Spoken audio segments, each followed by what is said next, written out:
हम इस श्रेणी रोहतकिया को भी मैं बहुत बधाई देता हूं। ये हमारे जो एक सांस्कृतिक कार्यक्रम होता है, आदमी बीमार भी हो वो भी खड़े होकर लक्षण लग जाए।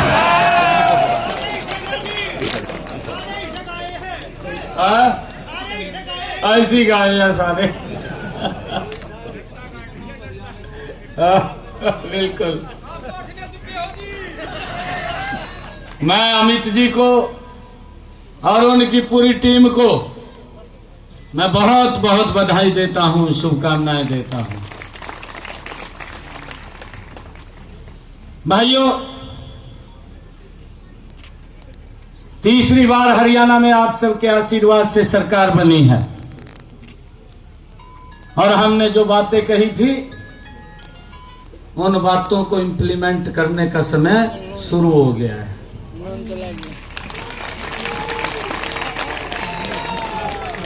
हमने अपने संकल्प पत्र में भी जो बातें कही हैं उन सब बातों को हूबहू धरातल। एक तरफ तो कांग्रेस के लोग बात करते थे,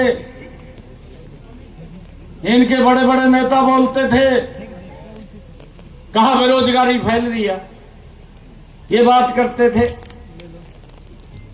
कहां नौकरी नहीं लगी, ये भी बोलते थे। मैं बोलता रहता था, हमारे अध्यक्ष जी बोलते थे, पार्टी के पदाधिकारी बोलते थे, हमारे विधायक सांसद बोलते थे, कहा भाई हमने बिना पर्ची बिना खर्ची के इतनी नौकरी दे दी। और देखिए भाई कांग्रेस का कमाल, हर एक का उंगली ले दी, कहा जो कह दे, कहा मेरा इतना हिस्सा होगा। लाले पुए दिए भाई, कहेगा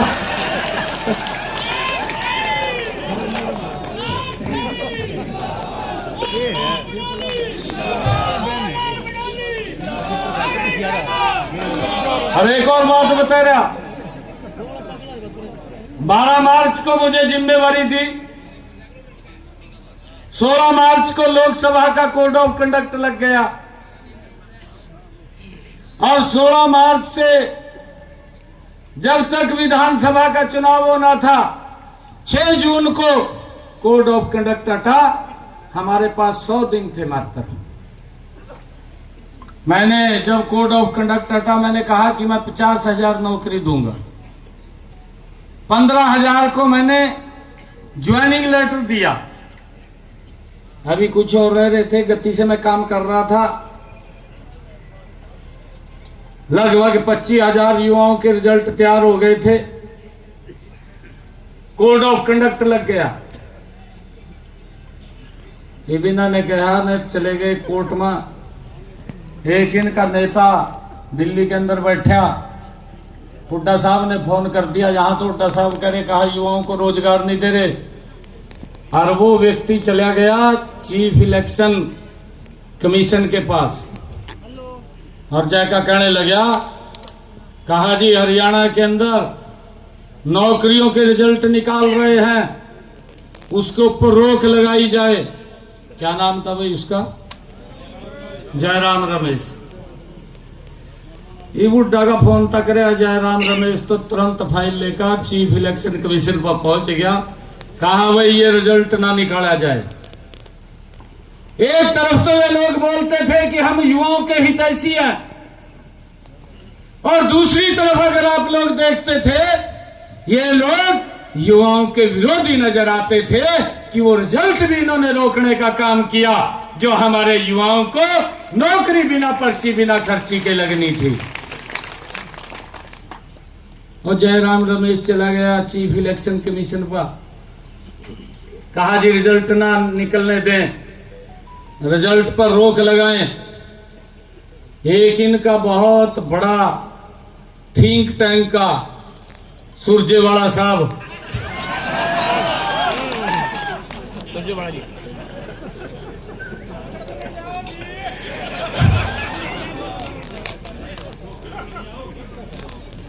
उसको तो अगर कोई छींक भी मार देगा प्रेस वाला पर चंडीगढ़ पहुंच जाएगा गेल पड़े। उस पर कोई काम नहीं है, उस पर यही काम है बेचारे पर।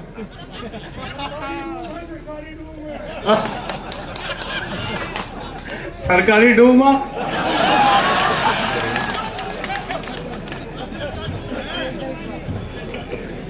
सरकारी डूमा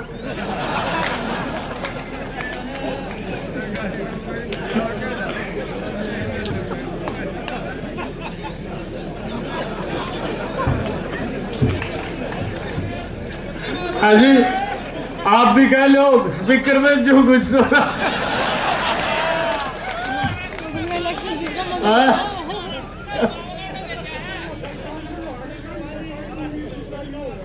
भाइयों, जब वो चीफ इलेक्शन कमीशन पे गए तो मुझे ये कहना पड़ गया कि मैं सख्त बाद में लूंगा, 25,000 युवाओं को ज्वाइनिंग लेटर पहले दूंगा।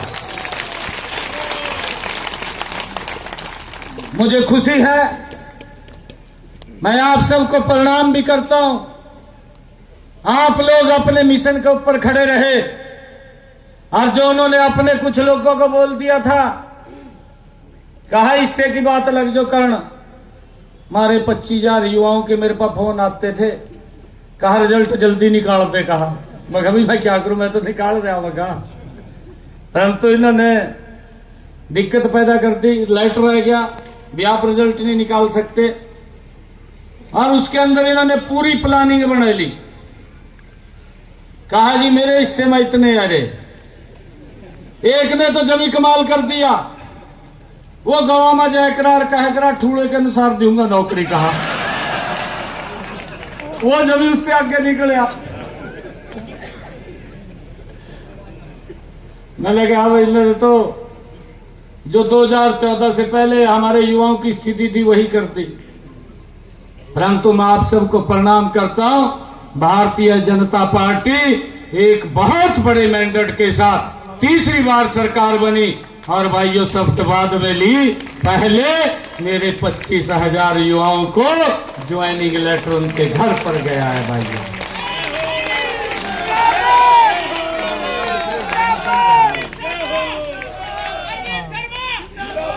हमने ये बड़ा काम किया।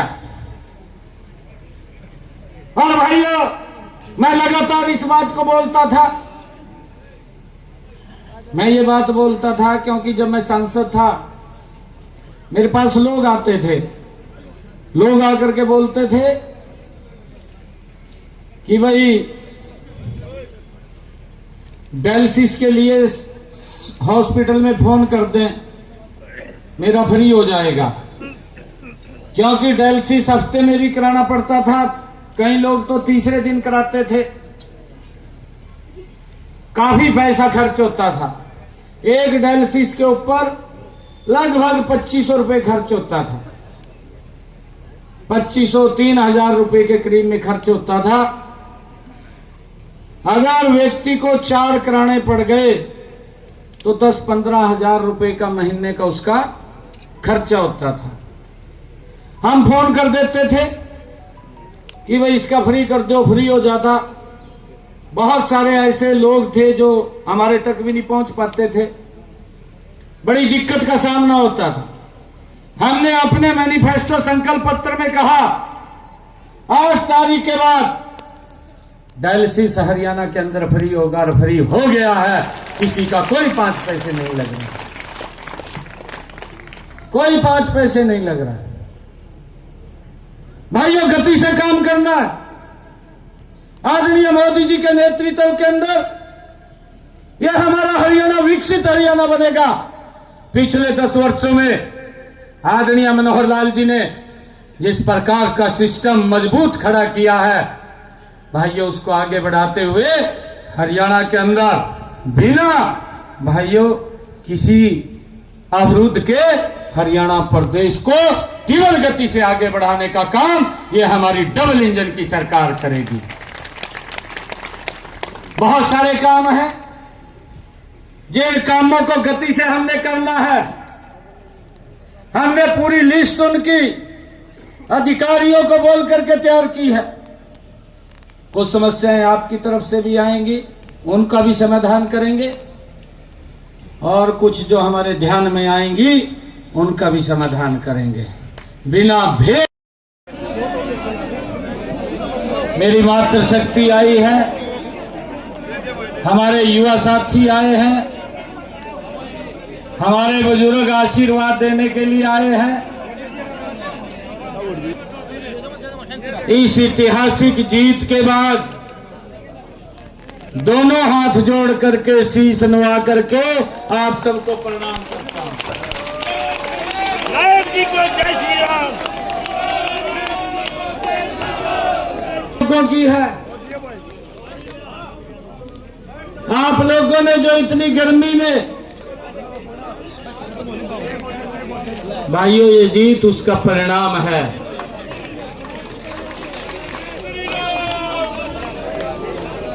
नहीं तो भाई टीवी वाले तो मन डराई जा रहे थे।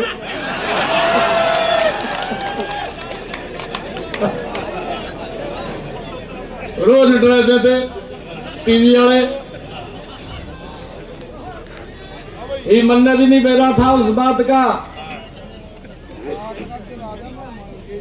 कोई और आजकल एक एडवांस तकनीक चल रही है, और कहा सट्टा बाजार भी थानू कहा पीछा दिखा गया।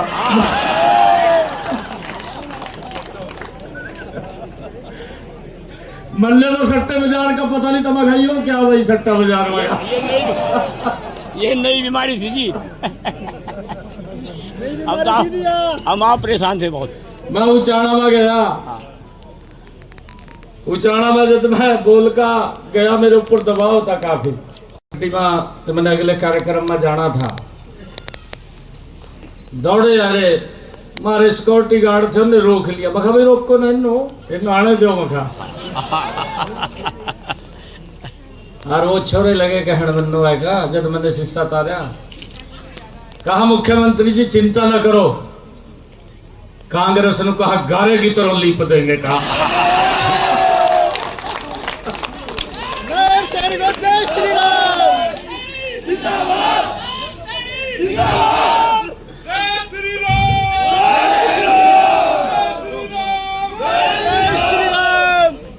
मैंने सोचा, मैं जब तुम्हारे युवा साथी ये बात कह रहे हैं, फिर कहा सट्टा बाजार और कहा सी वखा वो चैनल वाले, वो कहीं दिखाई नहीं दे रहे वखा। भाइयों आप लोगों की मेहनत है, आप लोगों की मेहनत का ही परिणाम है। हरियाणा में कंटिन्यूटी में भारतीय जनता पार्टी कमल के फूल की सरकार ये बनी है, इसका भी आप सबको मैं प्रणाम करता हूं, आप सबका दिल से धन्यवाद करता हूं। आज इस अवसर के ऊपर हमारे प्रदेश के बहुत ही लोकप्रिय अध्यक्ष दिन रात जो लगे रहे, मेहनत करते रहे, ये निर्णय कर लिया कि मैं चुनाव नहीं लड़ूंगा, मैं चुनाव लड़वाऊंगा। और भाइयों इसका परिणाम है भारतीय जनता पार्टी बड़े मैंडेट के साथ तीसरी बार सत्ता के अंदर आई है। ऐसे हमारे मोहनलाल कौशिक जी, भारतीय जनता पार्टी के हमारे प्रदेश के माननीय अध्यक्ष, और हमारे नवनियुक्त जो आपका आशीर्वाद लेने के लिए आपके बीच में आए, हमारी विधानसभा के deputy speaker doctor Krishnalal Meena ji आज आपके बीच में आए हैं, हमारे विधानसभा के डिप्टी स्पीकर हैं। और आप सबके दिलों की धड़कन लगातार आप लोगों के बीच में काम करते रहते हैं।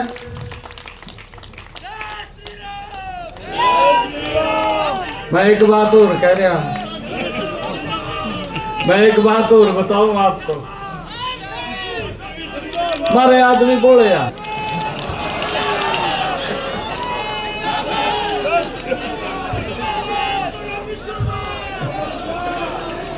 हमारे आदमी बोले हाँ मैं आपको बता रहा।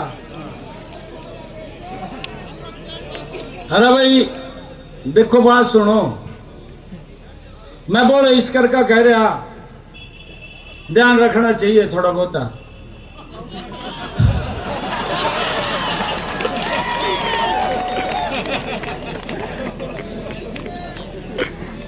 एक यहां ते रोहतक ते दीपेंद्र हुड्डा ने एक दुष्प्रचार कर दिया। अरे हमारा अरविंद शर्मा 4 बार का सांसद है, कोई छोटी